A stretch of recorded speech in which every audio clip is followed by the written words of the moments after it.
Good to meet everyone, or good morning. I'm Daisy with Contentful. I also brought Rachel here from Contentful, who's my colleague. So find us if you're curious on the content management platform. Danone is a client, and we'd love to answer any questions in chat. But I would like to introduce, Lauren, who's my panelist, and Lauren is the head of design and creative for Danone North America. She has over 20 years of experience, considers herself a brand-obsessed, creative strategist. She's a mother and also a skier, so I was a fan of that, and a doggy lover. And she's led strategy and design for General Mills, Kimberly-Clark, Target, Colgate, McDonald's, Hershey's. I mean, the list goes on and on and on. So wonderful to have you, Lauren, and good to meet you. So why don't we kick it off? So Joy is a new desirability, balancing creativity and strategy. Tell us about, what does creativity and strategy mean to you? Yeah, I mean, it means a lot. And I think that they are, to me, and I'm looking at Gina straight here and Sasha right in the eyes, because this is what we work on together. Creative and strategy really are the yin and the yang. You can't have one without the other, right? So having a really strong foundation of what you want your brand to do in everything at your core, and having a really strong vision should inspire all of the creativity that happens from your brand. Obviously, we redesign things, we re-strategize, and oftentimes, brand teams will come to us and say, like, we need to redesign. Well, what's changing about your brand? What at the core are you doing differently now that we need to re-express or reconsider how we behave? So again, for me, and for what we do, we really want to make sure that we have a strong idea of what our brand strategy is, what is changing about the brand ideals, what is changing about the brand's vision from a product standpoint, from a business vision, from a category perspective. What is that really strong imperative that should be quite single-minded? And I think, we can talk all day about brand strategy, and there are layers and peeling back onions, but really everybody walking away understanding what the brand strategy should be and be so crystal clear about it really should inform all of the creativity that comes out of that. And when everybody's, kumbaya about what that is, that's where that yin and yang kind of work together so beautifully. So spending that time up front to make sure that you know what your brand strategy is and what your brand stands for, I think is, as important as what that yang is going to be. Because I think once you know it to your core, like what the brand stands for, everything else should come quite naturally. So that's great, love it. And what about joy? How do you ensure that the creative process remains fun and engaging while still aligning with your strategic goals? This is twofold, I think. And I have fancy slides because I'm a designer, so I have some pretty things to look at, and just hear me talk. But I think, 2 years ago, 5 years ago, we were talking so much about desirability. Like, a brand's job is to create desire. A brand's job in every form is to stop you in your tracks and tell you why you should care about them. Why do you live in their heart? Why do you live in their mind? What's memorable about you? And I think that's still true. Desirability is an imperative that will be with us forever in terms of branding and our jobs. But I think what we're starting to see is a real shift from desirability and that kind of like iconic behavior to actually brands taking on a role of creating joy. How do you use brands to really change the trajectory of the moment, which is in a lot of ways in our world quite negative, and play a bigger role? What are ways that we can actually invoke joy in a bigger way? So I think there's two things. The first thing is, we're actually really lucky with what we get to do. And creatives I'm not sure how much of this group is actually in a creative position, but creatives kind of all day, you know, talk about the creative process is so draining and da-da-da. When you walk away from the day and you look at what I do versus what my husband does, like, we have a really amazing job. It's pretty cool what we get to do. We get to create brands. So I think finding joy in the creative process, I love the people that I work with. I love Scott. Feelings mutual. So finding joy actually in the creative process that we all do working together, but also finding what is the joy that your brand is going to bring to the world. And I think, again, you could say, oh, joy is like a trendy word. And yeah, there are parts of it that probably are. But I think if you try to actually distill down, what is my brand doing that's going to bring someone joy today? It's just kind of a simple sentiment. And I think, again, with branding, sometimes we get too complicated. Sometimes we overcomplicate, what's the ROI? What are all the things, how do we measure this? And measuring is important, it's all important, but how do we also just be human about it? So I'll just quickly, hopefully these work. So of course I can't see, so I understand it. So I think from a joy perspective, we have a lot of opportunities to bring joy to unexpected places. So I think we're seeing a lot of trends. If no one's following this Instagram page, I highly recommend it. It's called People and Places, I think. People, Places, Things. It's awesome. But there are so many interesting collaborations and partnerships that are happening with really unexpected combinations. I never would have told you that a sunscreen brand and Erewhon would have done a partnership to create a smoothie that tasted like sunscreen. I did not know I needed that, but sure. Poppy's newest investor is actually Post Malone. Okay, interesting. News to me. Exactly. So, are there things that our brands can be doing that are bringing joy and unexpected, whimsy to, spaces you would never expect it? This is a beef brand called Brooklyn Biltong. Looks completely different than the category. So, in a category that was very masculine, they're actually bringing some quirk to the category. And then lastly, I think another fun one is just Cinnamon Toast Crunch, and I personally did work on this, but how can you take this epic product that you already have and really bring this attitude and fun and flip the category on its head by turning the entire package into an emoticon? Yeah, that's great. Looking at storytelling, this is just so important. We talk about brand voice and we talk about messaging a lot, but how can you actually have your brand know itself so well that it talks in a way that is human, just like us, but also culturally relevant? So I love the Manischewitz example. Why do iconic brands have to be kind of boring? Why do they always have to be doing the same thing over and over? We can actually have more fun. Tropicana is the number one example that everyone uses in branding as a no-go, and I think they've done a really good job of actually knowing themselves and becoming a lot more human. It's that juice, and they have the orange at the heart of it, the taste. And then the last one is just again, brands who are just seeing a better way. They know better. They realize that they have a big role in society, and Danone is one of them. How can we actually use TikTok and all of the places, even Harvey Nichols, to re-elevate a category or a brand or a problem? So these are just a couple examples I think that are good, but yeah, I think joy is just a huge opportunity for our brands to actually change the tone of culture in a bigger way. I love that. And joy doesn't really ever go out of style. So No. we're all trying to find it in everyday life. So it's great that it goes into the process of also the brand design. So thanks for sharing that, Lauren.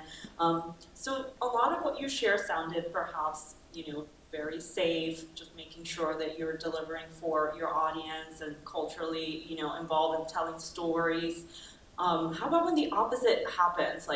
When brands are playing it safe and it's dangerous, or a higher risk. How do you avoid this pitfall with this creative process and not playing it too safe? Yeah, that's a hard one. Yeah, I think that a lot of brands do play it safe, and it takes a ton of bravery. It takes a ton of bravery. It takes a lot of getting a lot of individuals to be brave together. I think a lot of areas where people can play it safe, and anyone who knows me knows that I'm super pro research. I love research. I love talking to people. I love talking. I love hearing what people feel about our brands. Oftentimes, though, it's really about how you use research. It's more about what people are saying about your brand than what they say they like better. So yes, if I show you, Daisy, like the same thing over and over, you're going to become familiar with it. And when you're familiar with it, you're probably going to like it better. You're going to be more comfortable with it. So I think research is like a big part where you do have to be careful with how you're taking the information in. We have an amazing team here at Danone that helps us extract information and how we should, really think about it. But oftentimes that can drive you in a place where you're going to play safe because you want to hear back from consumers that they're going to still buy your product. So that's a tricky one. I think design by committee, and you could say the same thing about advertising or really anything creative. Obviously we want to be collaborative and have a great process, but sometimes you really do need to be that one strong individual who's brave enough to say, like, if we're really doing this, let's just do this, right? And yeah, take some risks, especially like, I didn't get to talk about the Costco example, but like, TikTok is a great place to take a risk. Don't play it safe on TikTok. Just don't be on TikTok. Like, don't do it. Like, either do it or don't do it.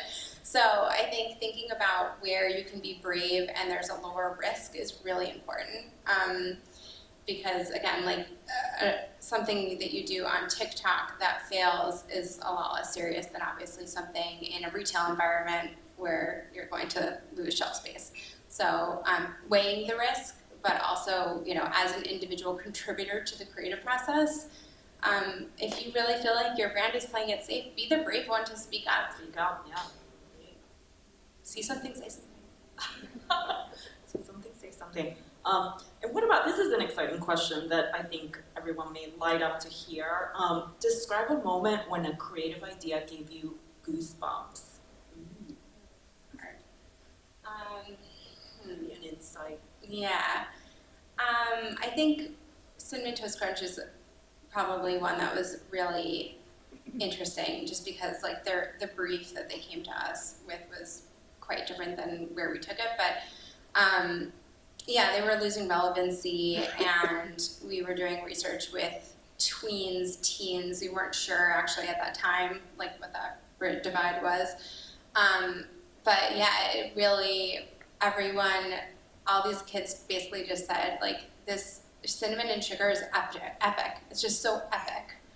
And then you would hear the way that they describe, like, gaming and all of these, like, experiences that they're doing not in real life, digital, and it was epic. And it was a cool kind of tie that, like, both the product that we were working on and the experiences that they felt were fulfilling were the same thing.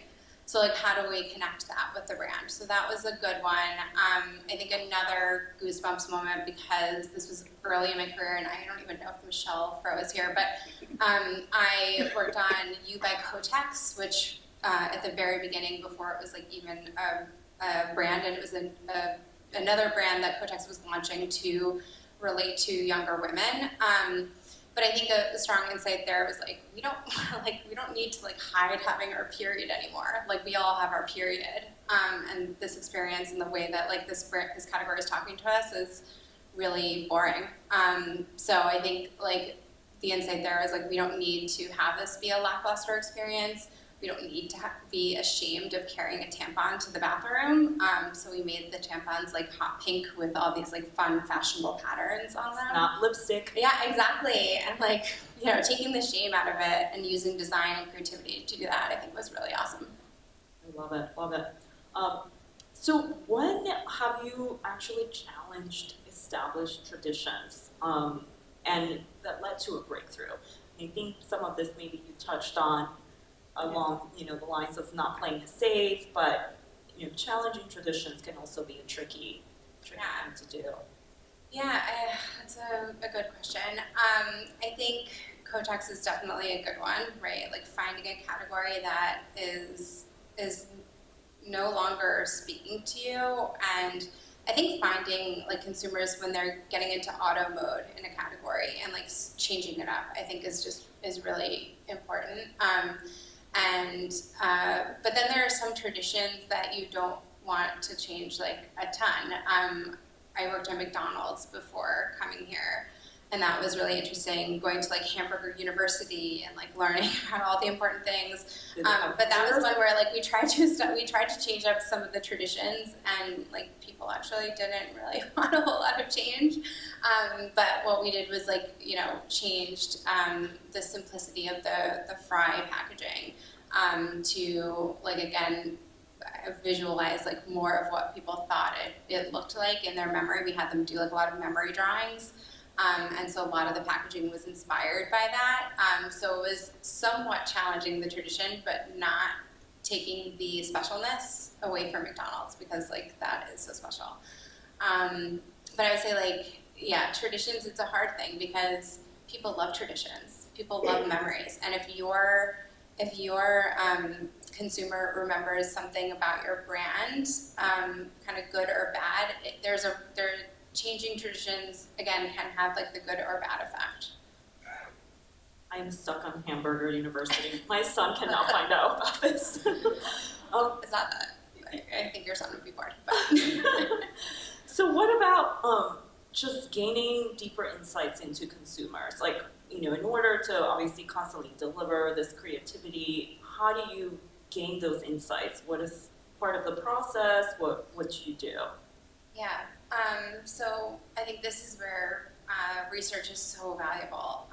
I would never, if you ever had to like look at a creative budget and remove something, like I really encourage you. I'm not being paid by our AI team. I would really encourage you to keep learning in your budget, because if you aren't talking to your consumers and talking to them often, you can really lose sight of your own brand. So I think, finding ways to casually check in with consumers, and by the way, research doesn't always have to be like some huge formal thing with a big research company. Like there are ways to literally like rent a WeWork and talk to some people. Use your own like internal organization who have, like I'm sure that you have people in your company that are use your brand or know your brand, like talk to them. So I think like having a constant cycle of feedback is really important. Finding out where your brand stands today and continuing to have a pulse check on that. Even going on your social and seeing what people are saying and commenting on, like that's like literally gold, live feedback right there. Finding organic ways and iterative ways to speak to consumers, I think is really important. I love that. I do think through social media you can find out a lot. And it's free. That's right there. Research right there, right in front of you. All right. So talk to me about, or talk to everyone about incorporating humanity into brand building and why it's important. I mean, we have Danone, who's a big corporation, and that I assume it's goes a lot into the thinking process. How do you incorporate that in your design process? Yeah, I think humanity in teamwork, and trusting the people that you're working with, being collaborative. We're always trying to like push new ways into doing this. It's so hard because everyone's in meetings so often, but finding ways to in real life work together.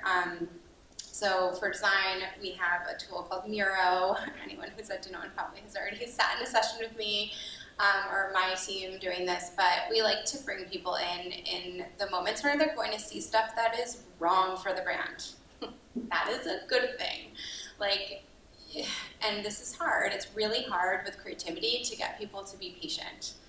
It's really hard for people to write a brief. They're like, I know my brief. I have something in my head, or I don't, but like, I know I gave you the things to do it.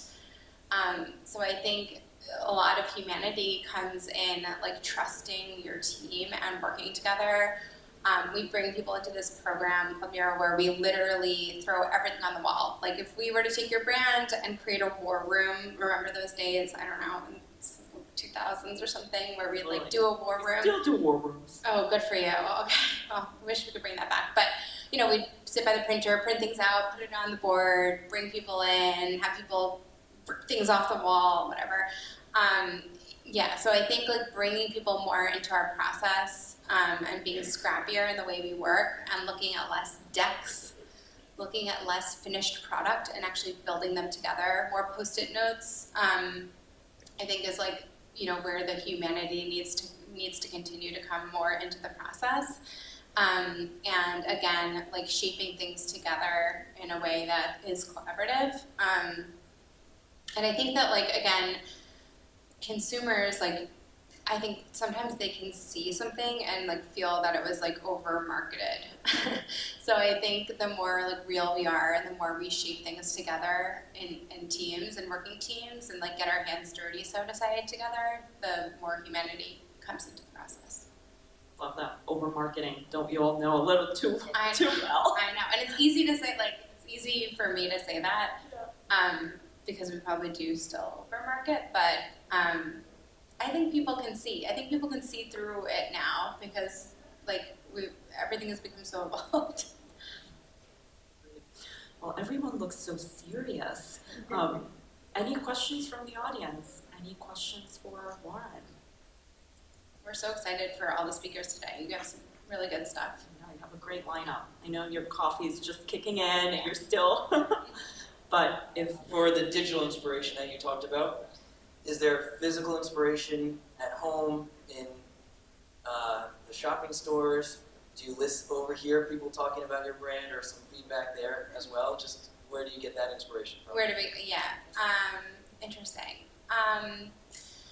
We do a lot of different things. I think a big piece of inspiration I'd say for like our creative teams, yeah, we have people who literally are on TikTok all day. It's so cool. Their whole job is to get paid to be on TikTok all day. another job is something not find out about. Amazing. And I would say like give them the reins, give them the trust. Like I'll just say that here, but unpopular opinion. But yeah, so I think we find a lot of inspiration online through different publications, going to conferences. I think a lot of real inspiration is like getting out there in the world.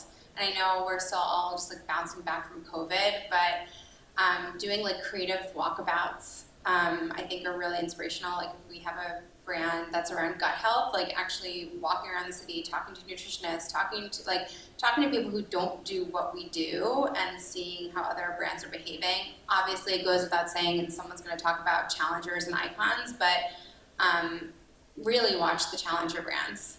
Really watch them. Everybody wants to laugh it off, like, haha, well this milk milk brand is not a big brand. We're so much bigger. Yeah, they also said that about Giovanni like a long time ago. So it's just fish on the table. It's true. So I think really watching challenger brands and like seeing what they're doing and making sure that you protect your territory, but also like don't deny what might be working about what they're doing. And yeah, I think digital and AI and all of these different resources are great places to, again, find inspiration or help you be more clear in what you want to do. But getting out there and speaking to people, I think is like the most inspiring. Like being brave, like show people an idea that's half done.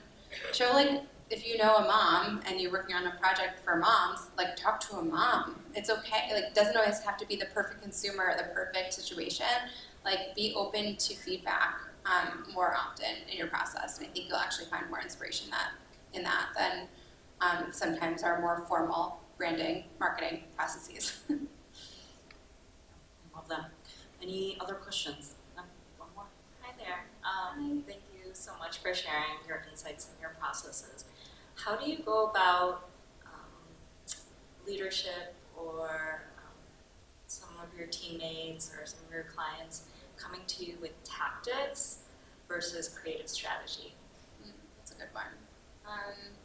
Well, both are important. You do need to be able to find ways to like do something out in the world, like a tactic that works and sticky and relevant. We really try to think about having strong brand tools that can rein like a tactic in. I'm always on a campaign for brand books, and having brand books not being like something, okay, like we finished the brand book, we're done. If you have a really good brand book, it should be constantly updated with examples of how to do those tactics so that you have the right balance in your brand of cohesion and flexibility. Because not every tactic needs to look or sound or feel like the same thing, like not everything has to be matching luggage. But I think always trying to make sure that there's a central idea, or the tactic hinges off of the central idea of a campaign, or it hinges off of the brand essence that's overarching. So I think it is tricky. It depends like what it is. Sometimes if it's TikTok, sometimes that idea like actually doesn't have to be like so central to the brand. Like it could just be a culture moment. But if it's like a tactic that's more central to the brand, it should be tied. But I think pushing creatives to like really be clear about what their idea is. Like don't describe what's on the page. Don't describe what you're doing. Like describe what it's doing for consumers. Use that brand strategy that people spend so much time writing and overanalyzing and debating to actually tee up your idea for that tactic. So use the tools that are already there to make sure that you have a strong idea. Is that helpful? Do you guys have any questions for Daisy? Come and find me. I'll tell you all about Contentful. So you do need to get those strategies into the content of your brand, so it's important to talk to me about that. Yeah. This might be a question for both of you then. And this may go against your earlier advice, Lauren, to not overcomplicate. So let's see where it goes. You mentioned trying to create moments that change the trajectory of the moment, that evoke joy. I'm curious how you think about measuring that, whether it's numbers or whether it's gut feel. How do you measure fun and joy? And I would be curious both your takes there. Sure. I mean, I can lead with part of what Lauren shared that did stick with me that I do apply in measuring joy is how does what my team has done, what we have done for a brand, make them feel. That's like the shortest way to measure, we did arrive at a point where we're making someone delighted with the content experience they built. Contentful is all about helping companies build a foundation of their brand with content. And when we have these conversations with our customers and they share like this increased our operational efficiency, this is delivering, delightful experiences, this is helping us with conversions. The excitement is, it's hard to miss. And that, it's the best way to measure it, in my opinion.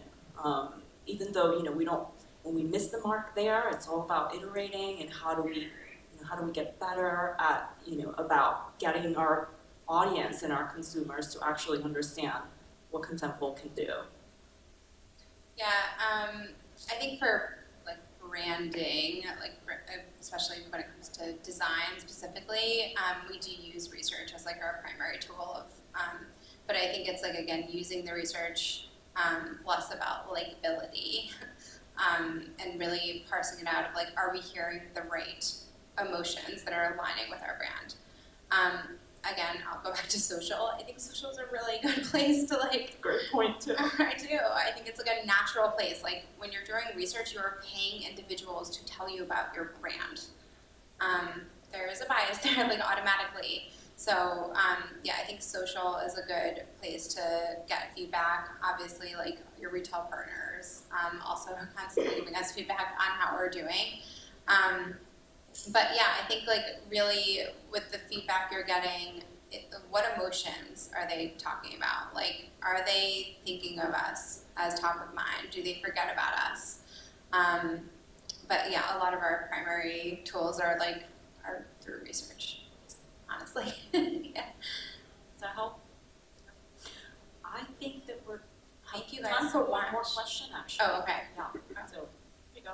What do you think's missing from most briefs? Oh God, where do I start? Scott just Pretty gave me good the spot. like it's over, you're done. I think single-mindedness, like yes, and it's so funny because we've gone through iterations of briefs, like long briefs, short briefs, we argue about like what's better. Right now we're in the shorter brief phase, and sometimes people just they don't give you quality, and I think people being really clear-minded about what they want to do. Like, I almost want to be like a teacher and take the brief away and say to someone, like, tell me what is the single most important thing that this has to do, right? And not just say, like, to have people know we're more nutritious. Like, that's not it. So I think, like, having something that's more emotional, something that's bigger, not putting too much and not having too little in your brief. But have your elevator pitch. Like maybe I wish we could go back to a simpler time where maybe No, I it's just think your I'm thinking elevator about pitch. them. Yeah. So we can talk more about that. Thank you guys so much. Really excited for all the topics later.